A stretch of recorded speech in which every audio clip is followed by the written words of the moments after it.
আইন উপদেষ্টা ডক্টর আসিফ নজরুল বলেছেন, ঢালাও হত্যা মামলায় ক্ষুব্ধ সরকার। জাতীয় আইনগত সহায়তা দিবসের অনুষ্ঠান শেষে সাংবাদিকদের প্রশ্নের জবাবে তিনি এই মন্তব্য করেন। অনেক হয়রানিমূলক মামলা হচ্ছে, বিদ্বেষমূলক মামলা হচ্ছে, অন্যের জায়গা, জমি দখল, ব্যবসা দখল করার জন্য মামলা হচ্ছে।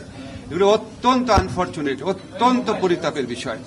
তা আমরা যখন মামলা করে ফেলার পর আমরা পুলিশ প্রশাসনের মাধ্যমে, আদালত প্রশাসনের মাধ্যমে আমরা বিভিন্ন ধরনের প্রতিকার দেওয়ার চেষ্টা করছি। এখন আপনার যখন এত বেশি লোককে আপনার আসামি করা হয়, এত মামলা করা হয়, আমাদের জন্য কাজটা ডিফিকাল্ট হয়ে যায়। কিন্তু আমরা মামলা করতে কাউকে বাধা দিতে পারি না। কিন্তু মামলা হওয়ার পর আপনারা খেয়াল করে দেখেছেন, স্বরাষ্ট্র মন্ত্রণালয় থেকে বারবার বলা হয়েছে যে অভিযোগের কোনো বস্তুনিষ্ঠতা পাওয়া না গেলে কাউকে যেন গ্রেফতার না করা হয়।